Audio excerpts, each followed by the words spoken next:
बिस्मिल्लाहिर्रहमानिर्रहीम। ए वतन तू सलामत रहे ता क़यामत रहे। तमाम देखने और सुनने वालों को मेरी तरफ से अस्सलाम वालेकुम। पाकिस्तान के अंदर एक लफ्ज़ इस्तेमाल किया जाता है जी, डेढ़ होशियार। इस वक्त जो हुकूमत है जी, वो और कुछ और डेढ़ होशियार इकट्ठे हो गए। उन्होंने पाकिस्तान की 22 करोड़ आवाम को कॉर्नर करने की कोशिश की। मुख्तलिफ़ तरीक़ों से इमरान खान साहब को कॉर्नर करने की कोशिश की।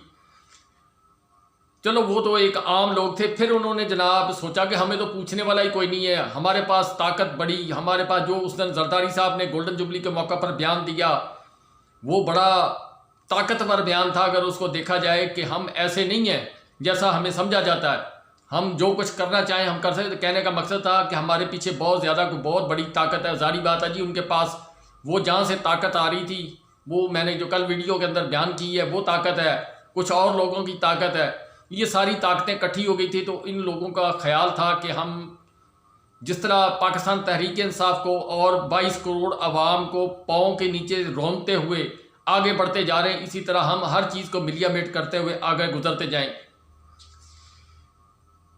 चीफ जस्टिस उमर अता बंदयाल साहब ने कोयटा में जब तकरीर की थी तो उन्होंने एक लफ्ज़ कहा था। उन दिनों में पाकिस्तान के अंदर शोर उठा हुआ था जब असम्बलियाँ टूटी थी, यानी डिज़ाल्व की गई थी KPK की और पंजाब की।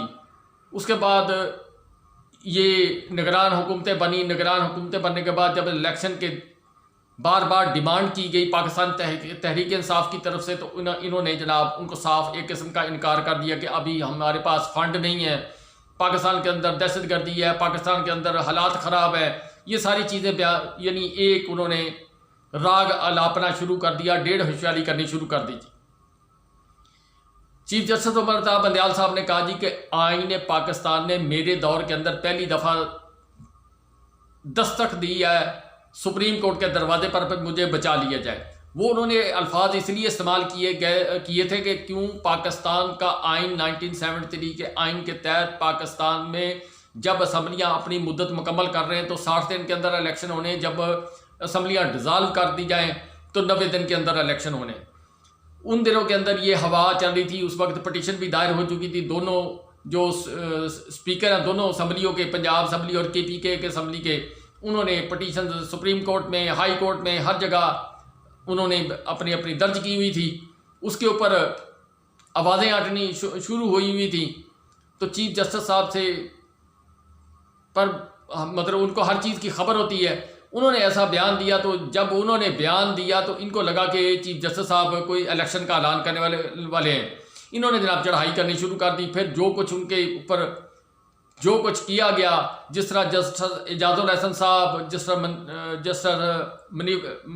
मुनीब साहब के ऊपर और मज़ाहर अली नकवी साहब के ऊपर जो कुछ किया गया, वो एक अलग कहानी है जी। यानी वो बेंच जो बना था, 5 रुकनी बेंच बना था, उसके ऊपर इन्होंने बड़े एतराज़ात किए, उसके ऊपर मुख्तलिफ़ किस्म की चढ़ाइयाँ करने की कोशिश की।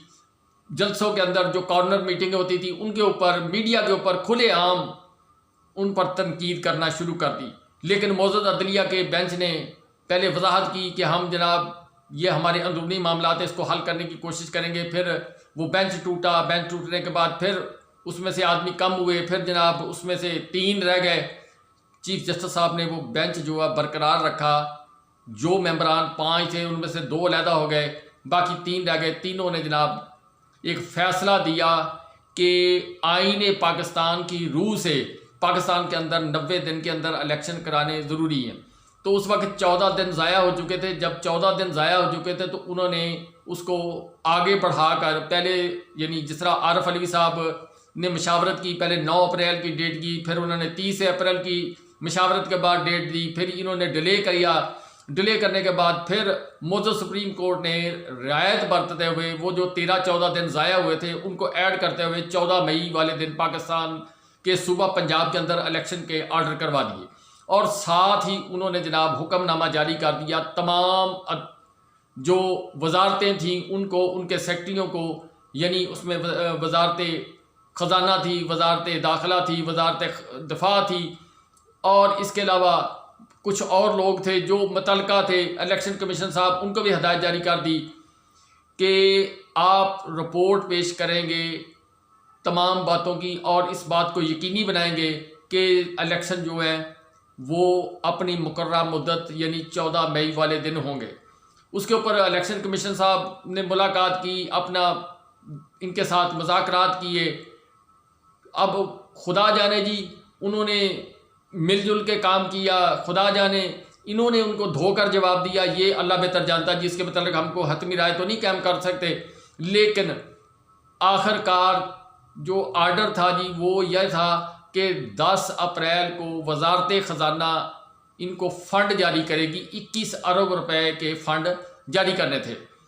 इन्होंने जनाब इस दौरान के अंदर एक वो सुप्रीम कोर्ट का जो जज साहिबान पर यानी सुप्रीम कोर्ट पर कदगन लगाने का जो एक बिल बनाया, बिल बनाकर उसको पास किया, पास करें रातों रात दस्तखत करवा के जनाब वो बिल पास किया और सदर पाकिस्तान को भेज दिया। सदर पाकिस्तान ने जनाब उसको रखा, पढ़ा, गौर किया।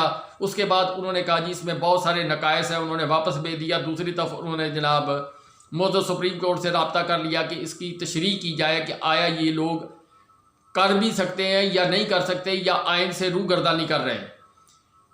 उसके बाद इन्होंने एक और बिल पेश कर दिया। फिर इन्होंने जनाब एक रेजोल्यूशन पेश की कि हम जनाब इलेक्शन मुल्क के अंदर इकट्ठे चाहते हैं, यानी डिलेइंग टैक्टिक्स से इस्तेमाल करते रहे। कल का दिन जो गुजरा उसके अंदर बयान दे दिया गया कि हम जनाब बातचीत करने के लिए तैयार हैं, यानी मौजूद सुप्रीम कोर्ट को चक्कर देने की कोशिश की। अटार्नी जनरल साहब को भेजा गया, वज़ीर-ए-आज़म साहब की हदायत पर कुछ ख़ास पैगाम लेकर वो गए, जाकर उन्होंने कायल करने की कोशिश की। लेकिन अवाम पाकिस्तान और पाकिस्तान के वकला जो हैं वो मौजूद सुप्रीम कोर्ट के दरवाजे की तरफ लगातार देख रहे थे कि रात 10 अप्रैल को रात गुजर गई, 11 का दिन गुजर गया। 11 वाले दिन लोग इकट्ठे हुए, वकला इकट्ठे हुए। फिर उसके बाद जनाब वो घरों को पुरअमन तरीके से चले गए। आज फिर जनाब सुबह वकला शार दस्तूर पर इकट्ठे हुए, उन्होंने तकरीरें भी की, उन्होंने इल्तिजा भी की, अपनी एहतजाज भी बुलंद किया। लेकिन इस दौरान 2 डेवलपमेंट बड़ी अहम हुई। एक हुई जनाब कि एतजाज़ हसन साहब और बड़े बड़े बैरिस्टर जो हैं लतीफ़ खोसा साहब हुए, आबा ज़ुबैरी साहब हुए, शुएब शहीन साहब हुए। इसके अलावा और बहुत सारे वकला जी जिन्होंने ख़तरे की नौयत को भांपते हुए गोल मेज़ कॉन्फ्रेंस तलब कर ली वकला की, कि उन्होंने कहा जी हामिद खान साहब हैं, वो भी इसमें शामिल थे। तो पंजाब बार और सुप्रीम कोर्ट के बहुत सारे वकला ने जनाब कॉन्फ्रेंस 15 तारीख की कॉल कर ली कि अगर ये मामला किसी और तरफ जाता हुआ नज़र आया तो फिर हम एहतजाज के ऊपर अपना प्रोग्राम शुरू कर देंगे। उसके नारे भी तरतीब दे दिए गए, उसके जनाब पोस्टर भी तरतीब देने शुरू कर दिए। पाकिस्तान तहरीक इंसाफ ने भी कहा जी हम वकला के साथ हैं। 12 तारीख की शाम को जस्टिस उमर अता बंदयाल साहब ने जनाब एक नोटिफिकेशन जारी किया। नोटिफिकेशन के तहत सेक्रेटरी ख़जाना, सेक्रेटरी दिफा, सेक्रेटरी इलेक्शन कमीशन साहब और गवर्नर स्टेट बैंक साहब, इन सब को नोटिस जारी कर दिए कि तमाम तफसीलात हदायत के मुताबिक जैसे जैसे हुक्म दिया गया था मौजूद अदलिया का, उसके मुताबिक अपना तमाम रिकॉर्ड लेकर 14 अप्रैल को 9:30 बजे मौजूद सुप्रीम कोर्ट के अंदर आप तशरीफ़ ले आए। ये खबर इनके ऊपर बिजली बनकर गिरी है। अब उसका क्या ये सद्देबाब करते हैं या किस तरफ जाते हैं, लेकिन सबसे अहम बात जो है वो ये है कि एक तो मेरा ख्याल जो वज़ीर ख़जाना साहब है वो इस वक्त नहीं है, उनका वो कल पहुँचेंगे, इसलिए एक दिन का डिले किया गया, उनको टाइम दिया गया। अमेरिका में को गए हुए हैं, उनके सेक्रेटरी भी ज़ाहिर बात है उनके साथ होंगे। गवर्नर स्टेट बैंक साहब जो हैं उनको वो जो आर्डर किए गए हैं वो सबसे ज़्यादा अहमियत के हामिल हैं कि आप तमाम रिकॉर्ड लेकर आएँ कि पाकिस्तान की इस हुकूमत के पास पैसा कितना है। अब जितना पैसा हुकूमत पाकिस्तान का होता है वो स्टेट बैंक के पास होता है, वो तमाम तफसीलात लेकर आएंगे। अब ये सूरत हाल किस तरफ को जाएगी, वकला बरादरी कहाँ खड़ी है, पाकिस्तान तहरीक इंसाफ कहाँ खड़ी है। मौजूद अदलिया ने फैसला कर लिया दबाव के बावजूद कि हम लोग आइन को तहफ़्फ़ुज़ देंगे और आइन को बचाएंगे। अब देखने वाली बात यह है कि इसके ऊपर आगे हुकूमत पाकिस्तान क्या लाहे-अमल अख्तियार करती है, क्या ये बात तौहीन अदालत की तरफ जाएगी, इसके अंदर कौन कौन जाएगा, ये बड़ी अहम और दिलचस्प सूरत हाल बनती जा रही है। शायद मैं तो कंबल को छोड़ता हूँ पर कंबल मुझे नहीं छोड़ता।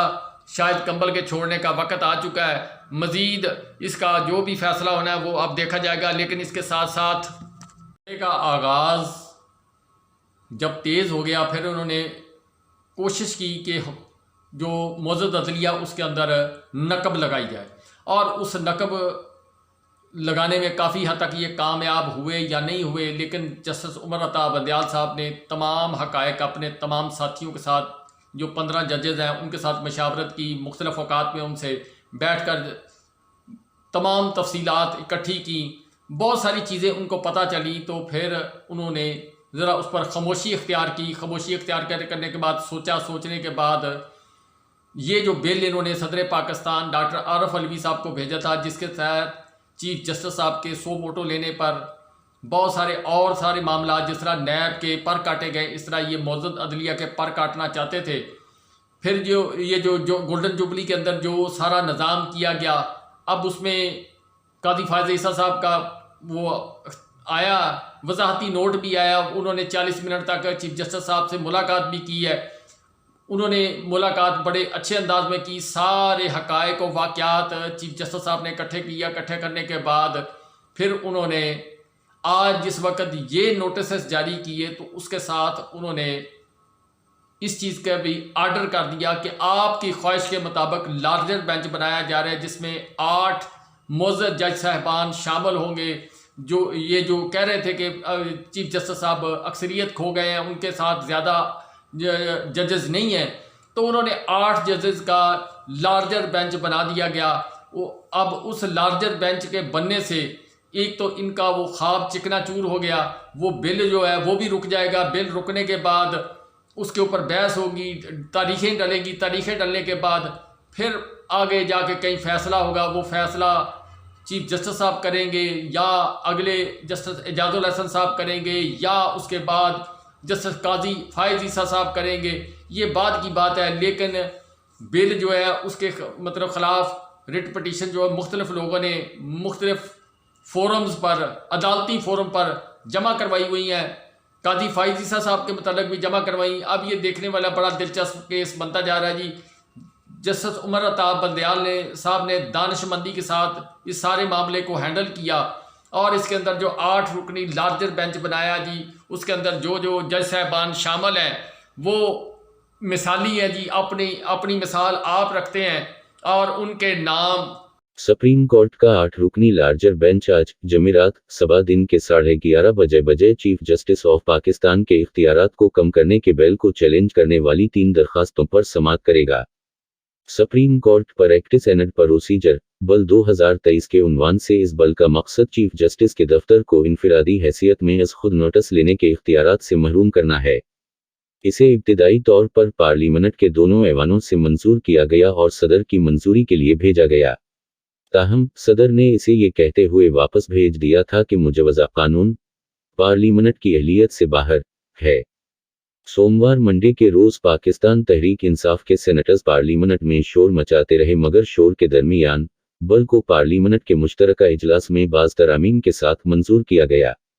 वेंसडे को जारी करदा रोस्टर के मुताबिक 8 रुकनी बेंच में chief justice Umar Ata Bandial, justice Ijaz ul Ahsan, justice Munib Akhtar, justice Syed Mazahar Ali Akbar Naqvi, justice Muhammad Ali Mazhar, justice Ayesha Malik, justice Syed हुस्न अजहर रिजवी और जस्टिस शाहिद वहीद शामिल हैं।